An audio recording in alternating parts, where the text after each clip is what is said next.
It's easy to believe that close enough can do it for us. Forrest once believed in that. In 2017, Forrest witnessed a natural phenomenon at 99% that made him realize we must commit 100% in important moments. In the first part, Forrest will take us through his 7-year journey of redeeming the last 1% to secure the payoff of a lifetime. Please be advised that this part will use a slide deck. Online viewers are advised to adjust accordingly. In part 2, he will identify why the final 1% is important. I promise you it's not what you expect. He will support the final 1% with 2 supporting examples in sports and technology. Finally, Forrest will conclude with 3 keys to help identify what's important, feel the difference, and ensure we always take it to the finish line. Before he begins, Forrest has a little surprise to share at the beginning. Speaking on 7 years to the last 1%, please help me welcome Forrest Baird.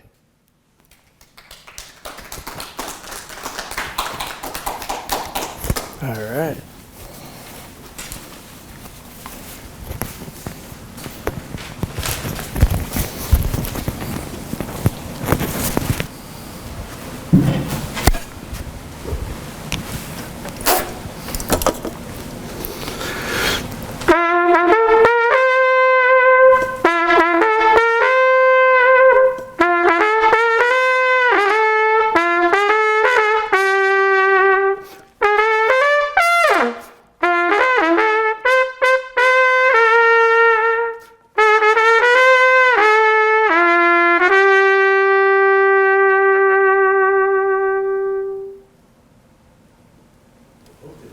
How many of you have seen something unfold? It unfolds beautifully, but for some reason, it doesn't close. Has anybody experienced that? Has anybody felt that? If you haven't, you have now. For those online, I know that the trumpet may not have come through. What I played was When the Saints Go Marching In, but I played everything except for the last note to keep you in suspense. Fellow Toastmasters, our QS is here, our QSs and fellow guests online, and Mr. Chair. I'm going to walk you through today an epic journey where I finally realized that the last 1% matters more than anything else. We're going to start this old school. We're going to start with my roadmap. We'll start with my story of how I spent the last 7 years chasing a solar eclipse to see if I could finally get that last 1%. In the second part of my QS audition speech, I'll also speak about 2 distinct examples in sports and technology and weave them together to show that the last 1% even applies there. And finally, I'll give you 3 distinct keys that will help you figure out where you are right now, differentiate 99 and 100%, and take it to the finish line so that you can sleep soundly at night. We're going to begin our journey, which will be more online. For those joining us online, please feel free to adjust your screens as you see fit to ensure that you can join me in the entire journey. And for those here, there may be a little bit of latency as well.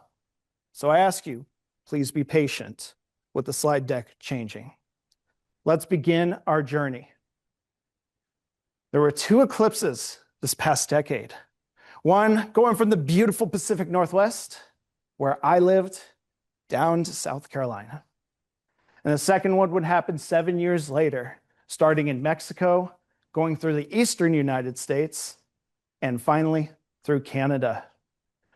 We are first going to take a visit to Portland back in 2017 when I first moved there to see how I was going to be able to view this eclipse. You'll see shortly that where I relocated was north of Portland, Oregon, in the city of Vancouver, I normally don't tell people I moved here from Vancouver because they think I'm Canadian. However, there is one huge advantage to living in Vancouver. If I work in Vancouver, in Washington, I don't have to pay income tax.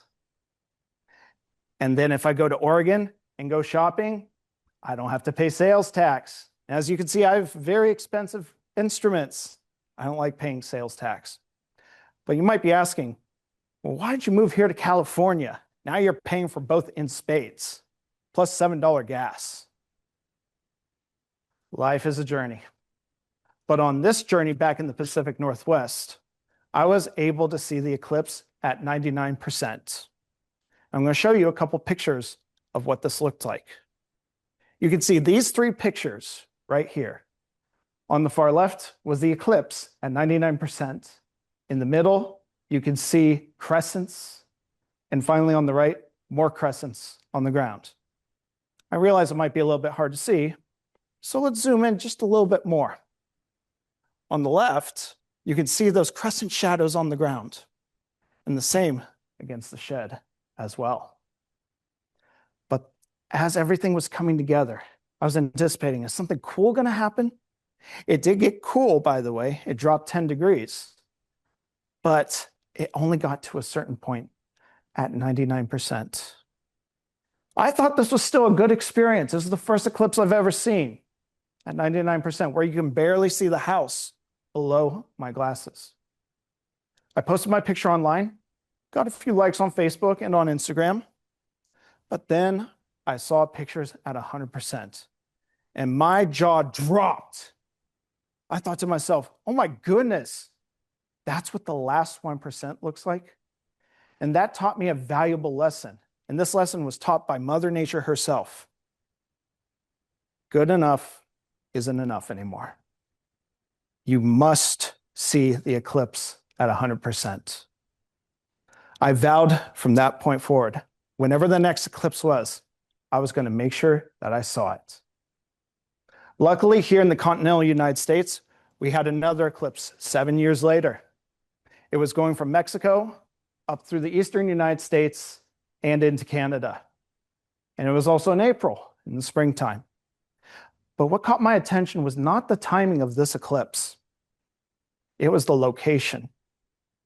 I grew up in Northwest Pennsylvania. It is a beautiful area, very green, nature-esque, serene, and my parents lived there. So what could I do? I could naturally join them. We could have a family reunion to watch this solar eclipse. But here's the beautiful part. I could see this from my backyard. Tell me, what's the coolest thing you've seen in your backyard? You're about to see what I saw. Luckily, I was going to see 100% eclipse, but there was one problem. Is anybody here from the East Coast near the Great Lakes? Got quite a few, so you know what the weather is like. It could be sunny one moment, cloudy another, torrential downpour, a tornado warning, or you could be under 4 feet of snow, all before the sun sets that day.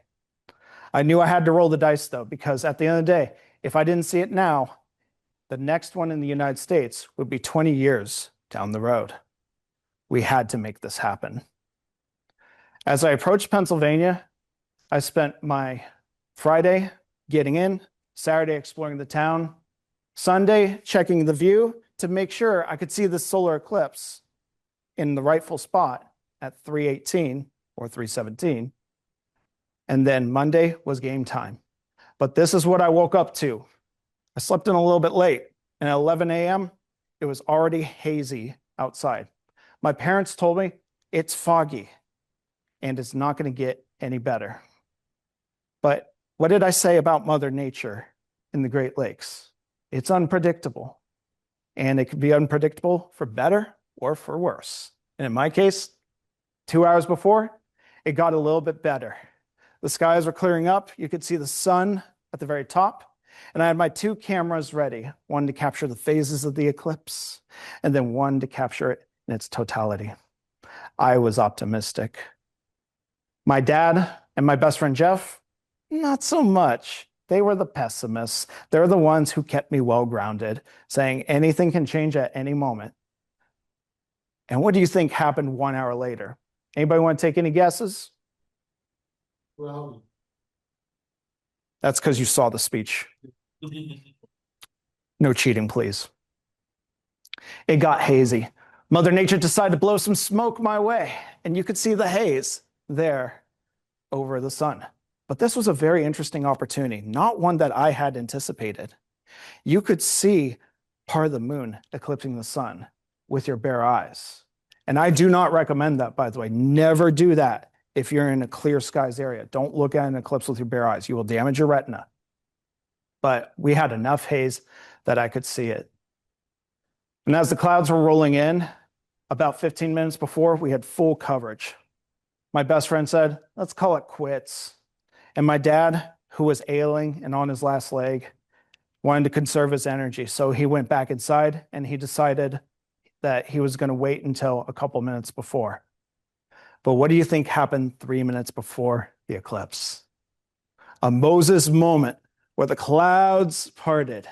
It's as if we were being smiled upon. And I called my old man. Hey, Dad, can you get out here? Come check this out. Is it ready, son? Yeah, come on out. And so with his cane, he walked out with all of his strength. And I remember it took a lot out of him that day. And right on cue at 3:17 p.m., lo and behold, we have a beautiful solar eclipse. And you could see how starkly different it is from the 99%. A blackened moon with a white dancing aura all around. People and animals howling alike, not knowing what's going on. A beautiful sunset in every direction, very similar to a Star Wars moment. This was the last 1% I was waiting for, and I felt that I clinched it. It felt amazing. And it may feel like a lot just from looking at the pictures, but let me tell you, when I spent 7 years planning to make sure that I could get off work, do whatever it takes to see this solar eclipse, this was redemption. It was full-on redemption. And I was very proud of the moment that I was able to capture. At the very end, I got a selfie with my best friend, my wife in the back, and myself.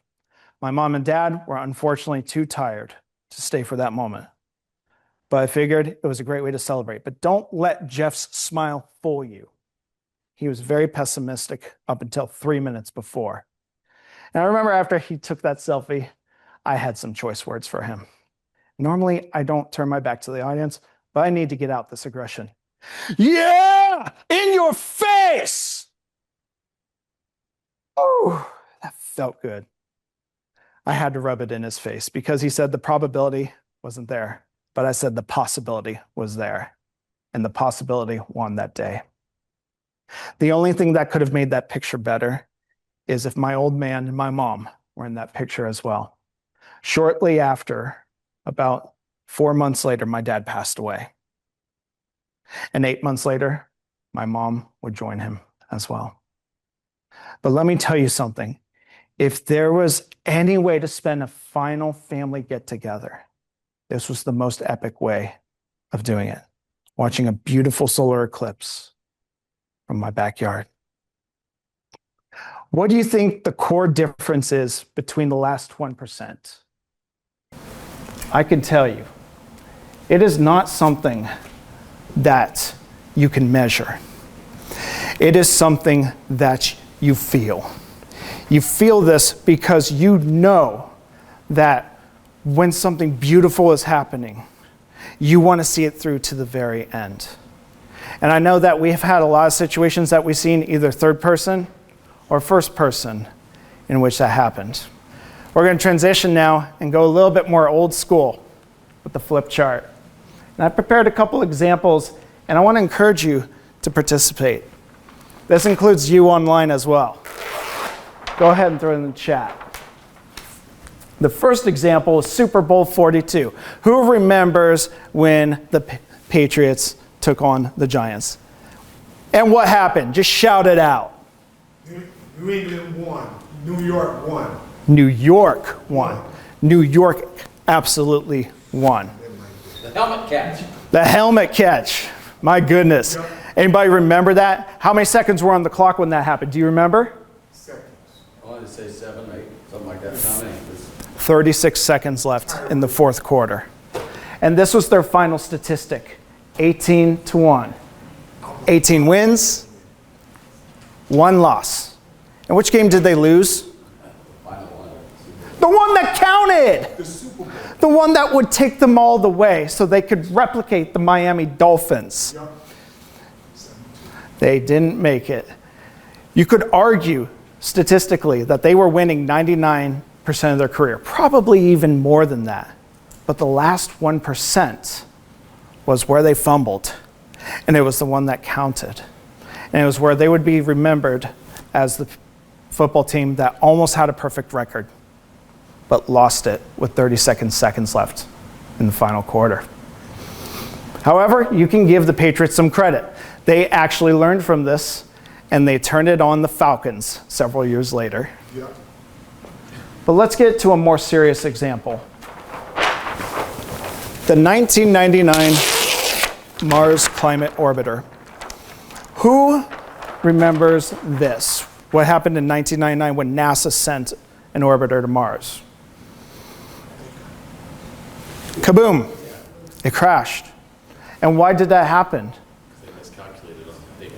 Who miscalculated? NASA did. So I forget who it was, but somebody miscalculated inches on it. It was millimeters. It was Lockheed Martin who miscalculated. NASA hired a contractor to get the units right, to do all the calculations. And Lockheed Martin did a good job for just about everything except for one small little detail that wrecked them. They forgot to convert the units. You may not know what I mean by units, but let me ask you something. Is a foot the same as a meter? Is an hour the same as a second? When you use the wrong metrics, you can derail everything, no matter how small it is. And this is a prime example of what can happen when you make a small little error. It can derail the entire experience. And let me tell you, those NASA scientists, not only did they see it, not only did they observe it, they also felt it because they almost got it to the finish line. And it simply did not happen. All right, folks, now we're going to get into the 3 keys to help you cross to the finish line. Those 3 keys are going to be an important step that appears simple, but at the same time are important. Let's start with key number 1. Key number 1 is to identify what's important. What was the first thing you saw on this thing as I ripped it off? A red balloon. And why was that? It's because it's different. Remember, what's important is a priority. You cannot spell priority without prior. You cannot spell priority without prior. And what does prior mean? Something must come before and be important. Something has to be addressed first. When we figure out what needs to be taken from 99 to 100%, the newsflash here is that not everything can be taken that way. You have to identify what's important and take the important things from 99 to 100%. That includes finishing the Super Bowl. That includes seeing that solar eclipse. And it most certainly includes getting those calculations right. Otherwise, you will see a crash at the end. After you identify what's important, the second key is to differentiate the 99 versus 100%. And remember, it's not something you can measure. It is something you can feel. And you can use your senses. What does it look like? What does 99% look like?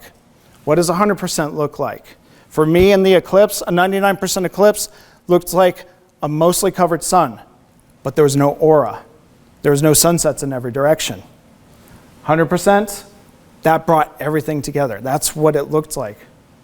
What did it feel like? Well, that is something more internal to you. You'll figure that out for yourself. And what did it sound like? Remember when I said there were howls at 100%? Did not hear that 99%. I heard birds chirping, but it wasn't really anything noteworthy. So use your senses to differentiate the 99% versus 100%. And once you differentiate the two, what do you think you need to do next? You must take it to the finish line. And a lot of people forget this. I work with business owners and students. And you would think they have nothing in common, but I would argue differently. Students are looking to get a grade.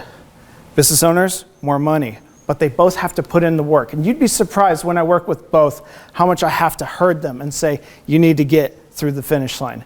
And you need to get that 100%. And I had a student once tell me, yeah, you know what, I think I'm just going to coast. And I'm going to have it taken care of. I don't need the additional push. Well, I have a video that might suggest otherwise, why you need to push it all the way to 100%, that I'm going to go ahead and share with the audience. I recently watched a marathon in Delaware, the 2026 Delaware Marathon, where one runner was way far ahead and another was speeding to catch up. And guess what happens next? Let's watch. It might be a little bit laggy for those in the audience, but we'll address them with some screenshots.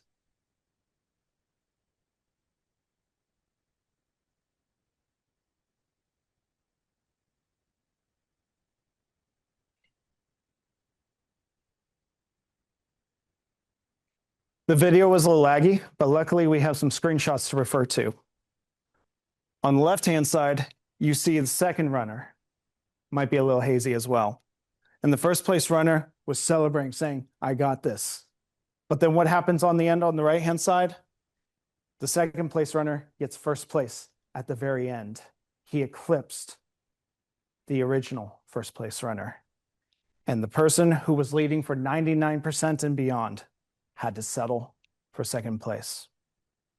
I've seen a lot of business owners who think that they can just coast and make it their own way.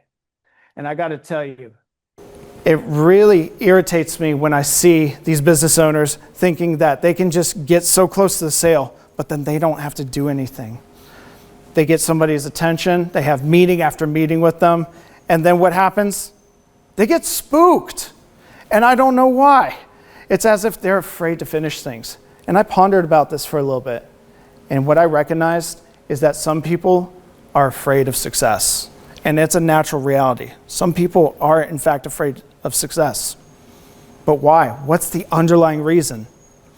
It's because every change involves pain. All changes involve pain. Some may be lesser pain, some may be greater pain. But pain is involved. And that's why I see these business owners and students alike not take it to the finish line, because they want to keep the set of problems that they have, but not trade them for better problems that will help them grow and develop. Don't be like these people. Take it to the finish line. Otherwise, you might get eclipsed. Let's review those 3 keys real quick before we land the plane. You'll notice it's similar to a red light, yellow light, green light system. In the first part, we're going to identify what's important. What are your red balloons? Second, differentiate the difference between 99 and 100%. Remember, it is felt. And finally, take it to the finish line.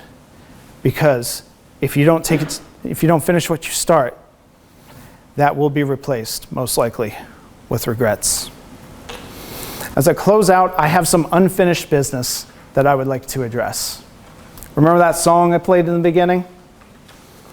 I think it's time that we finish it.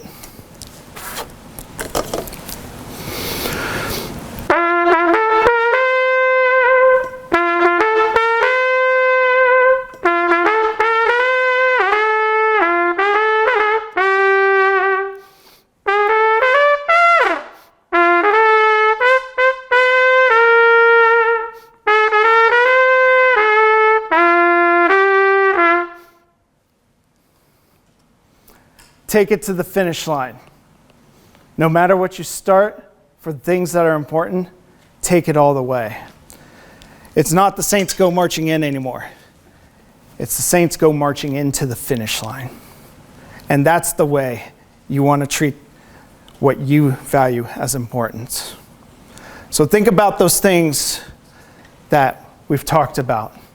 Whether if it's a solar eclipse, a science project, your personal business, or perhaps a relationship that you have. What is the final 1% that you need to close? And close that gap. Because at the end of the day, we don't know how life is going to progress for all of us. But I can tell you something. If you control that last 1% that's within your control, you're going to sleep better at night. So close that 1%. Sleep better so that you can hand that baton to your future self and they can pursue things that can go beyond where you currently are today. Mr. Toastmaster.